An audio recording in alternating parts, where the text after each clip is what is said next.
Here you can see a fuel car has came, and this is Air Asia that has parked in the airport getting its refueling done. This is how they refuel their jet.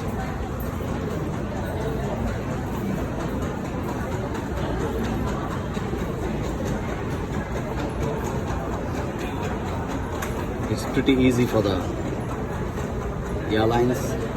They don't need to go to any fuel station.